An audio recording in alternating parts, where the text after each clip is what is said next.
You know that feeling when you wake up on a Monday and something just feels off? That was me last week. I was at my desk in the translation department, nursing a lukewarm coffee from my chipped Queen of Syntax mug, watching the clock tick by. The whole office had this weird vibe, like a mix of excitement and dread. It all started 3 weeks ago when Grayson Manufacturing announced a new CEO. Honestly, I didn't think much of it. We were used to leadership changes, but the moment Marcus Bell walked through those glass doors, I knew things were different, and not in a good way. The guy was late to his own introduction. Seriously, he showed up 15 minutes after everyone had already clapped awkwardly through the board chair's opening speech. He strolled in like he owned the place, which technically he did now, smelling of expensive cologne and something else. I have a good nose for these things. There was a faint trace of alcohol, not like a glass of wine from last night, but more like poorly hidden liquid courage. He didn't smile much, not genuinely. His face was all sharp angles and practiced smirks, the kind of guy who'd say, synergize, global directionality, and think it actually meant something. On day 2, he tried to reorganize the International Accounts Division, only to realize he didn't even know which markets we served. He called our South Korea liaison the guy from Singapore in front of the whole department. Cringe doesn't even begin to cover it, but it wasn't just the ignorance, it was the attitude. He treated meetings like interruptions and people like outdated office supplies. He didn't ask questions, he made decisions, usually bad ones. Here I was, Mary Cooper, 17 years with the company. My job was simple on paper. I handled translations for our global clients, especially high-stakes presentations and contracts. In practice, I was a human bridge. I spoke 5 languages fluently and could read nuance like most people read spreadsheets. I'd helped close deals that funded entire departments. Lately, though, I felt like a ghost. Marcus never looked me in the eye. He never asked what I did, never sat in on a single foreign client meeting. At our last monthly roundtable, he cut my update short to ask the marketing director about font choices. I should have known then that something was brewing. Something about Marcus's tone, his clipped answers, and his sudden interest in streamlining resources gave me chills. I'd seen this before. Executives with shiny resumes and no real understanding of the trenches sweeping in with cost-cutting brooms. But you can't measure trust or cultural sensitivity on a spreadsheet. You can't replace years of relationship building with Google Translate. Still, I kept my head down, kept doing the work. Maybe part of me believed that if I just stayed professional, it would all blow over. I didn't know then that the storm was about to hit, and I had no idea just how far Marcus Bell's ignorance and arrogance would take things. Wednesday started like any other day, with me trying to sneak in a few quiet minutes to prep notes for an upcoming client call. I had my headset on, half listening to a French training webinar, when I caught a flicker of movement near the corridor. A new face.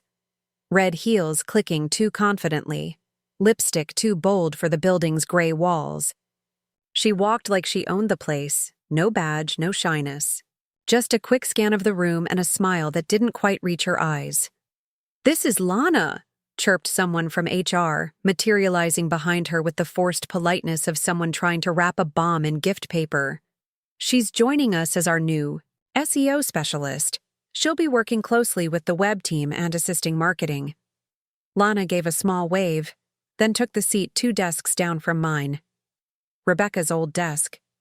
Poor thing left 2 weeks ago, burned out from endless campaigns and Marcus's new obsession with aggressive visibility. I'd been sad to see her go. I returned to my work.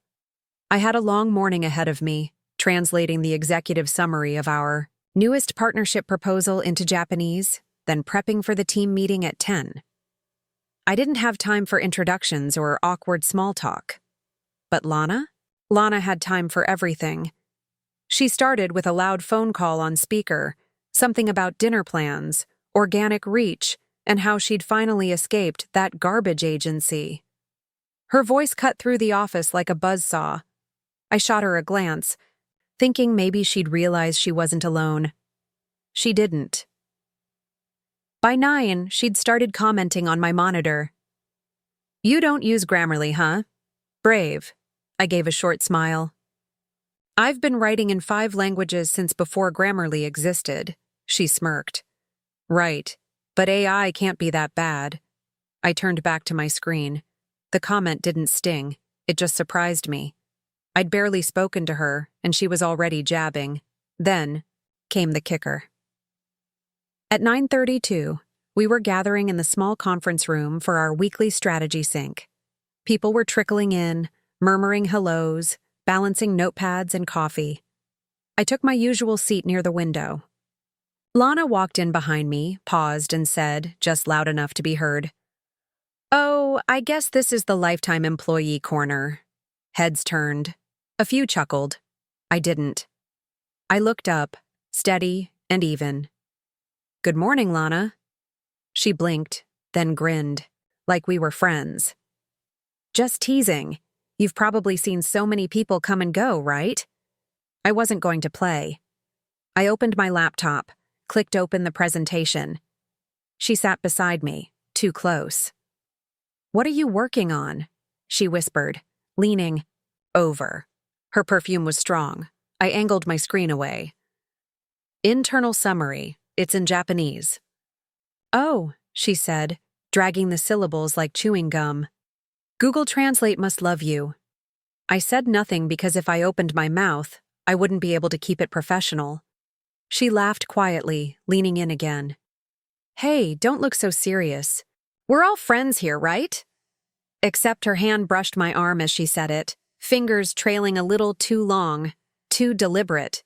It wasn't a joke. It wasn't innocent. And the room, bustling a second ago, suddenly felt 10 degrees colder. I shifted away sharply. "Meeting starting," I said. Her smile didn't fade, but something in her eyes flickered. Something sharper than amusement, almost. Like she was waiting for a reaction, like she wanted me off balance. And for a second, I realized this wasn't about teasing. It was a test. But I'd been in boardrooms with executives who shouted in languages they didn't understand. I'd translated threats and apologies, negotiated mergers between companies that barely trusted each other. I wasn't going to flinch now, not from her. I turned back to my notes, heart thudding, stomach twisting. Not from fear, but from something worse. Recognition. Because I knew this game. I just didn't know why she decided I was the target yet. The meeting was already off to a bad start. Marcus was late again, as usual. The rest of us sat around the glass table under flickering fluorescent lights, scrolling through slides on our tablets, pretending this wasn't our 6th cost optimization session in 2 weeks. I sat near the end, as always, not quite invisible, but easy to overlook if you weren't paying attention. Most weren't. Lana strutted in just before Marcus, wearing a pencil skirt that screamed aggressive promotion track. She winked at one of the marketing guys and sat directly across from me, laying her phone face up like she expected urgent fan mail. Marcus entered. Finally, sleeves rolled, tie loosened, like he wanted us to think he was busy being brilliant. He dropped a folder on the table, didn't bother with a greeting. "All right," he said. "We've got to cut deeper." A murmur spread across the table.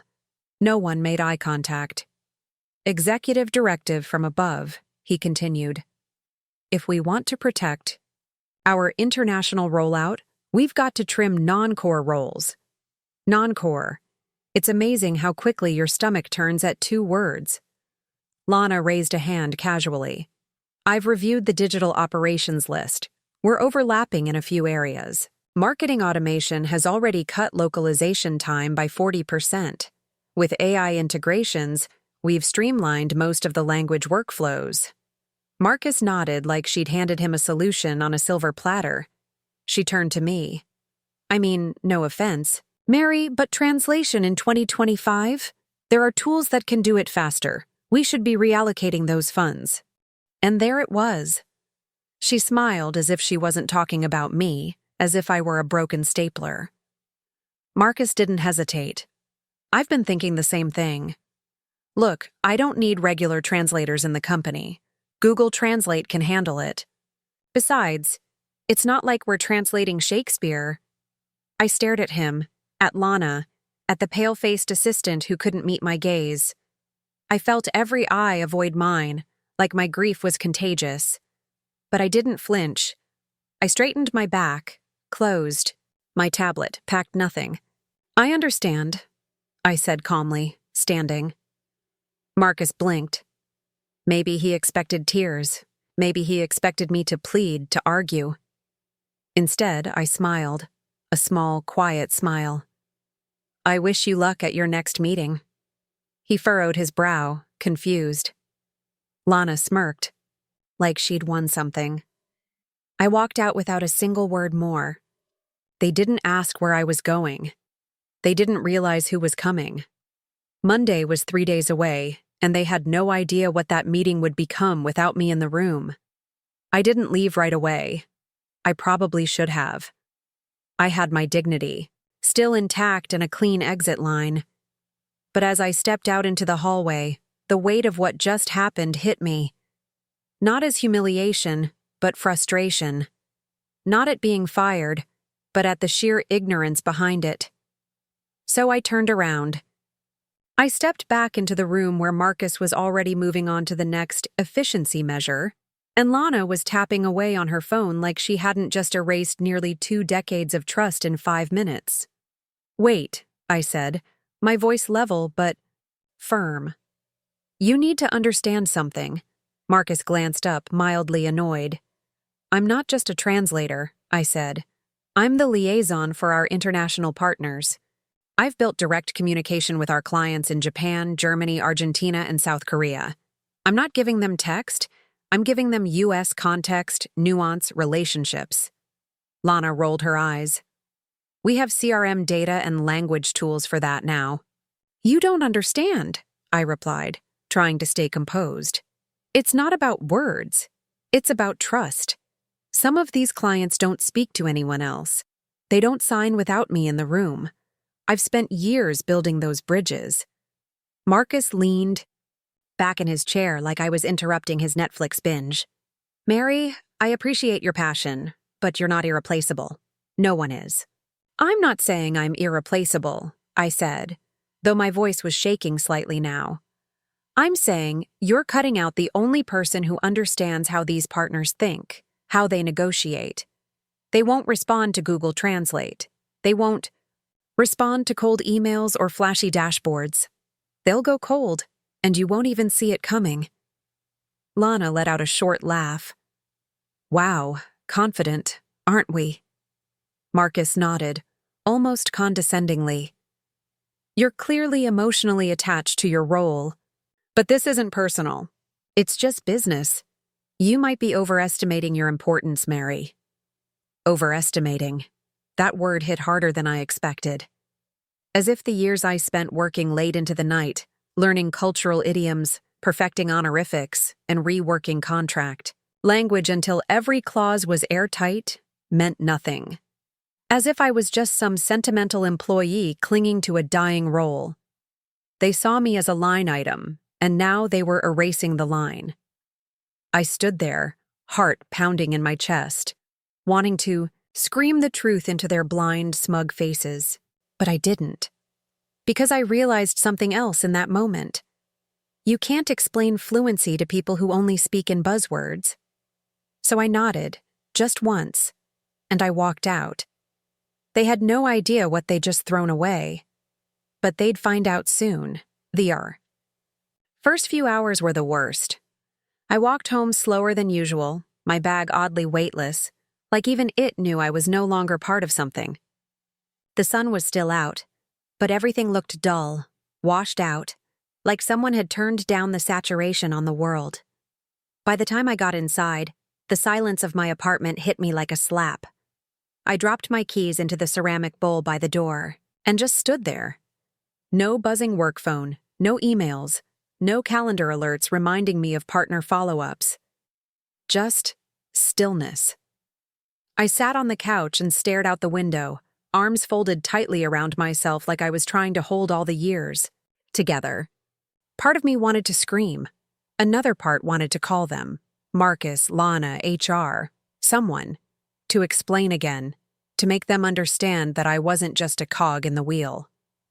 But the truth, a louder part of me, didn't want to give them the satisfaction. So I sat and wondered, can they really manage without me? Could Marcus, with his copy-paste charisma and buzzword bingo, navigate the subtle power plays of our South Korean suppliers? Could Lana explain the delicate honor culture that our Tokyo partners insisted on upholding in every contract line? Could Google Translate tell them when a single misused pronoun could quietly kill $1 million deal? Could a machine read the pause before a sentence, the unsaid tension in a video call, the buried meaning in a single, I already knew the answer. But the waiting, that was the hard part. That night, I barely slept. My phone lay silent on the nightstand, dark except for the occasional promotional spam. I didn't expect them to call, but I was waiting for her. Because the next morning was Monday, and Emily, my friend, my closest confidant in the department, would be in the room. She wasn't just a colleague.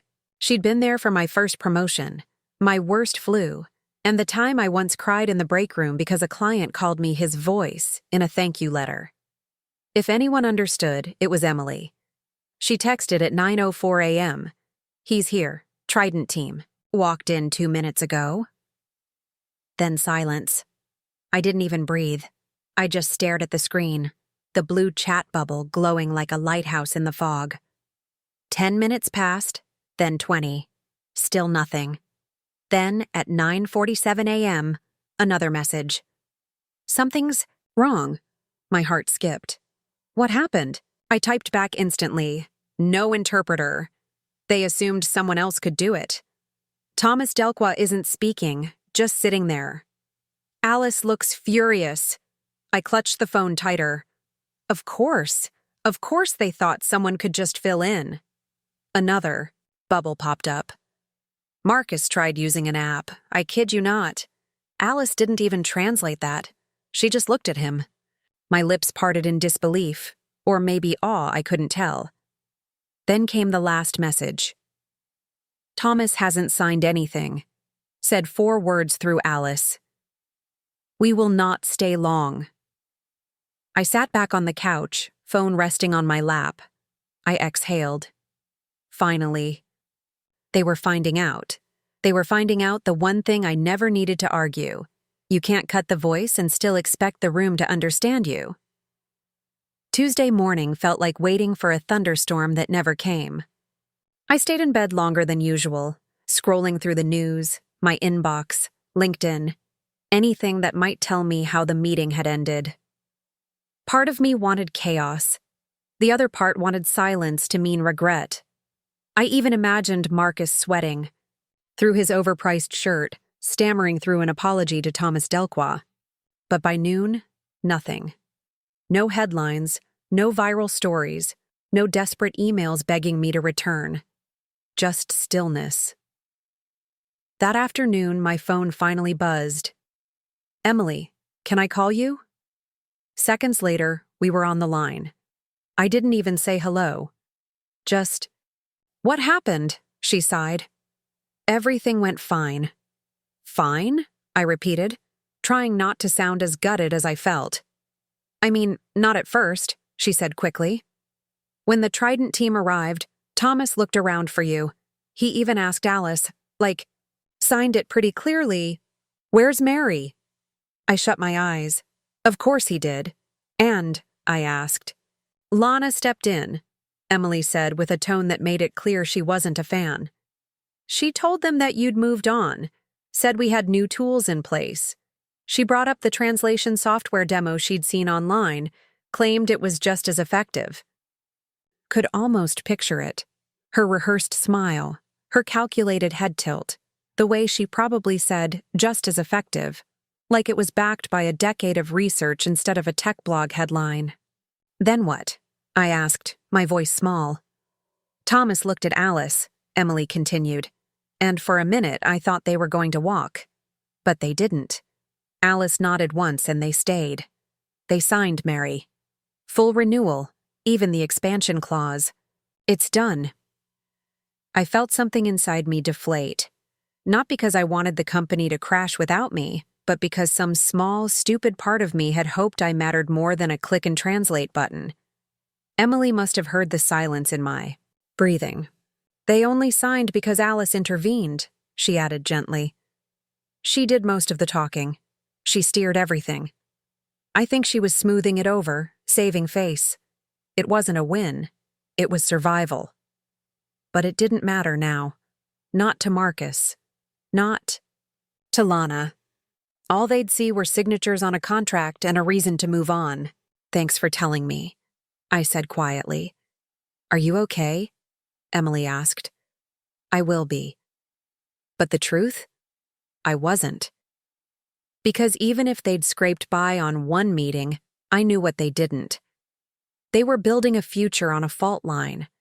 And when it cracked, when trust thinned, when nuance disappeared, when the tools failed to read a breath the wrong way, there'd be no one left to translate what went wrong. It started with a single phone call. Then another. Then 20 emails. By 7:13 a.m. on Wednesday, I was already staring at my phone screen, pulsing with alerts like it had a heartbeat of its own. Emily's name flashed across the top. I hadn't even made it to the kitchen yet. I answered immediately. Everything's falling apart, she said. No hello, no preamble. I sat on the edge of my bed, clutching the phone. What happened? There was a sharp inhale. The contract. The Trident deal. It's wrong. Wrong how? They signed. The version Lana had prepared, she said, her voice pitched tight. The one that was run through auto-translate, the Japanese version. It wasn't accurate. I was suddenly wide awake. Not accurate how? What's the clause discrepancy? Multiple, she said. Profit-sharing terms were misphrased. Oversight conditions got switched. A couple of the limitations on operational control got flipped, literally reversed in structure. The translation stripped out the soft, conditional language and replaced it with direct affirmatives. I blinked. So the document says Trident has full decision-making control now? Yes. And a 3% performance bonus backdated to last quarter. I went cold. That clause was never approved. I know. Emily's voice dropped, almost a whisper. They own us, Mary. For the next fiscal year, they can revise scope, timelines, even staffing, and it's legal. They signed it yesterday, and it's already been countersigned by the Trident team. They handed it to Alice after the meeting. I sat there, stunned. All the fight I'd swallowed, all the things I hadn't said, and now this. What are they doing about it? I finally asked. Marcus is flipping out. HR locked down the project folders. Legal is tearing through both language versions. Lana's claiming she only used the tools she was told to. And the CEO? He's trying to reach Trident. Good luck with that, I muttered. Yeah. He's already sent 2 meeting requests to their liaison team, she said. No response. He even tried calling Alice directly.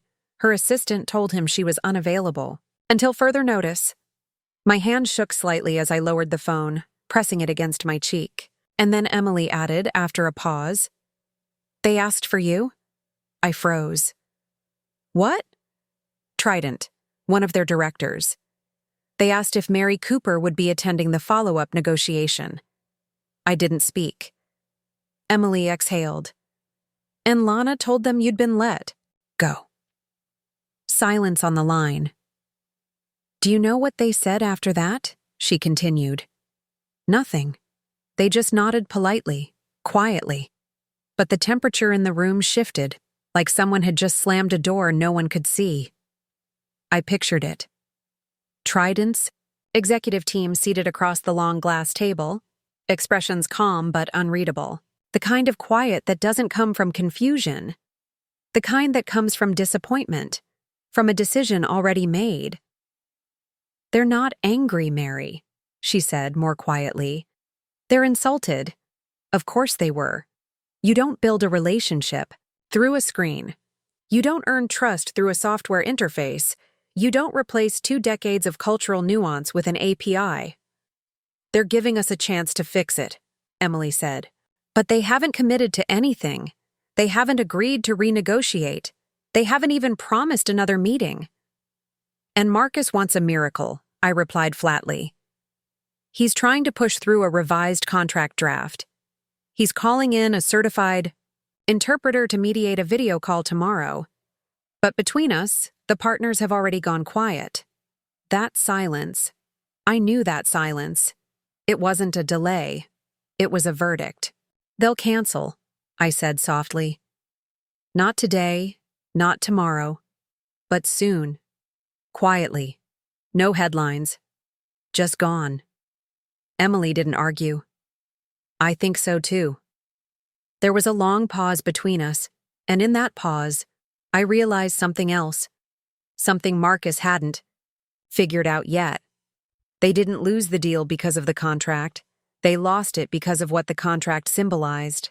They told our partners I wasn't necessary, that their voice, their culture, their expectations were a line item. Trident didn't walk away because of the money. They walked away because no one listened. And when they finally do, no one will understand what they're saying. By Thursday morning, there was no more pretending. The air around the company was different, brittle, quiet, like the moment right before glass shatters. Emily texted me at 8:03 a.m., short and breathless. "It's over." My chest tightened. "What's over?" I replied, already knowing the answer. She called instead of texting. "They're pulling out," she said, not even waiting for me to say hello. "Trident?" "The Japanese deal is dead." I gripped the edge of the kitchen counter. "What happened?" Emily's voice was shaking now. "They sent a formal notice this morning through legal. It's brutal. Professional, but brutal." "Read it to me." She cleared her throat, then spoke slowly, as if reciting something carved in stone. "After internal review and consultation with our board, we regret to inform you that Triton Group is terminating all pending collaboration with Grayson Manufacturing effective immediately. This decision is based on what we deem an unprofessional handling of critical documentation, a lack of cultural respect, and a negligent attitude toward communication protocol during the negotiation process." I closed my eyes, but she wasn't finished. "The recent substitution of professional translation with automated tools during legal finalization without our consultation demonstrated a disregard for precision, transparency, and mutual respect. We can no longer proceed with a partner unwilling to prioritize diligence and integrity." Silence settled between us. Then quietly, Emily added, "They named her." I looked up. "Lana?" "Yeah," she whispered. "They specifically mentioned her in an internal memo. Said the SEO specialist displayed a dismissive attitude, lacked the qualifications to facilitate intercultural exchange, and failed to recognize the severity of her role." I let out a slow breath. "And Marcus?" "He's in with the board. Has been for hours. Legal says the company could lose up to $12 million in projected revenue and expansion credits. It's not just the Trident contract. Other clients are watching. Some of them were tied to that deal." Of course they were, because Trident wasn't just a client, they were a signal. When you lose their trust, the whole network starts to flicker. "This could collapse a whole quarter's forecast," Emily said. "The CFO is panicking. PR is drafting a holding statement. And Lana, she's vanished from the floor." I didn't feel triumphant, not even vindicated. What I felt was colder. They didn't just lose a deal, they lost face. In Japan, that's not just bad business, it's unforgivable. They reduced a relationship years in the making to a botched PDF file and a few empty buzzwords. They dismissed my work, my insight, my presence, as if it were optional. And now they were paying the price. But here's the cruelest part. I still could have saved them if they had just listened. It was 2:41 p.m. when my phone rang. I was sitting by the window, curled up with a blanket and a notebook I hadn't touched in months. I'd been scribbling ideas, freelance plans, maybe even starting something of my own. I didn't recognize the number, but something about the timing made me answer. Mary Cooper? The voice was tight, polite, carefully rehearsed. Yes, this is. This is Jordan from Grayson's executive office. I'm calling on behalf of the leadership team. They've asked me to reach out to you directly. I let the silence hang. I believe you've heard what happened, he added. I have. There was a long pause, then a breath. We'd like to formally invite you to return in your previous capacity, or potentially a higher role, depending on your interest. The company deeply regrets the recent oversight, and on behalf of Mr. Bell and the executive committee, we want to apologize. I blinked slowly. Oversight? We acknowledge that the decision to terminate your role was made hastily, and the reliance on automated systems was misguided. Misguided. That word was so gentle, so sanitized. And what about Lana? I asked calmly. There was a tight pause. Miss Felon is no longer handling international accounts. Disciplinary action is under review. I didn't flinch. That's not what I asked. Another pause. What do you require to return? I stood up, walked to the window, and stared at the city blinking beneath gray clouds. I want a formal apology, I said. From her. Not a press release, not a line in a memo. I want her to say it to my face that she disrespected me, underestimated me, and that her arrogance cost the company millions. Silence. Then the voice said quietly, "And financial compensation," I said, my voice clear. Not a bonus, not a performance token. I want damages for wrongful termination and reputational harm. You fired me publicly, dismissed me like I was replaceable, and let her use me as a punchline. You want me back? Pay for what that did to me. He didn't answer for several long seconds. We'll need to speak with legal, he said carefully. You do that. May I ask one thing? Sure. Would you consider returning if those conditions are met? I paused just long enough to make the weight of my silence clear. If you can't understand why I deserve both, you never deserved me in the first place. Then I hung up. I didn't cry. I didn't shake. I just went back to my notebook. Because for the first time in years, I wasn't waiting to be recognized. I was defining my own worth. Friday morning, the company pulled out all the stops. I wasn't planning to go in, but they asked, insisted, and something in me wanted to look them in the eye one last time. I wore black, not for drama, but for clarity. No colors, no softness, just truth. When I stepped off the elevator onto the executive floor, the entire office was gathered. A few heads turned. Others tried to look casual, like they hadn't spent the last week watching their walls crumble. Marcus stood off to the side, face gray, hands clasped. The CFO was there too, arms folded, lips thin. But it was Lana who stepped forward. She looked deflated. The confidence was gone. She clutched a stack of papers like a shield, her blazer a little too crisp, like it was borrowed confidence. And in that moment, I saw it. She wasn't powerful. She was protected. And now, that protection had vanished. Mary, she began, her voice trembling slightly. I owe you a very public apology. The room was dead silent.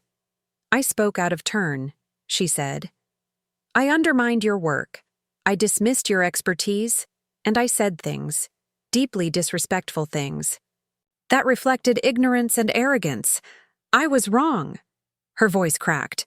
I believed that tools could replace people, that speed was more important than understanding, and because of that, I cost this company a partnership we spent a decade building.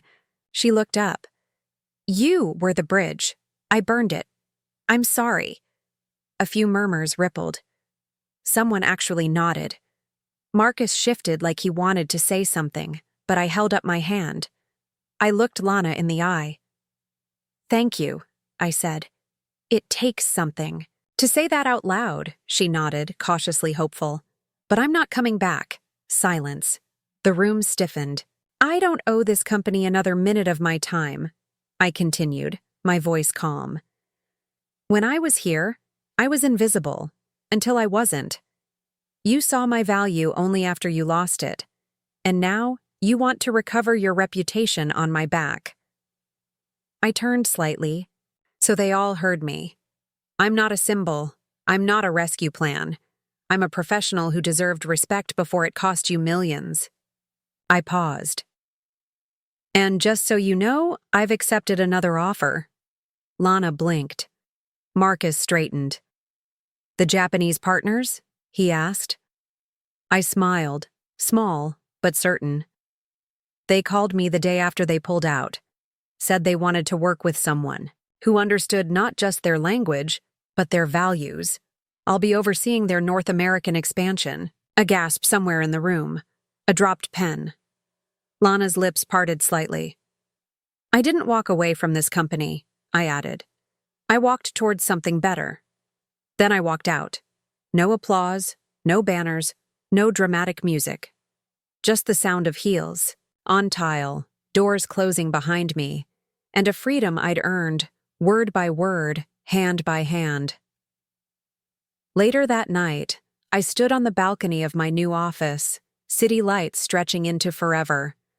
This time, I wasn't the translator. I was the voice, and they would never forget it.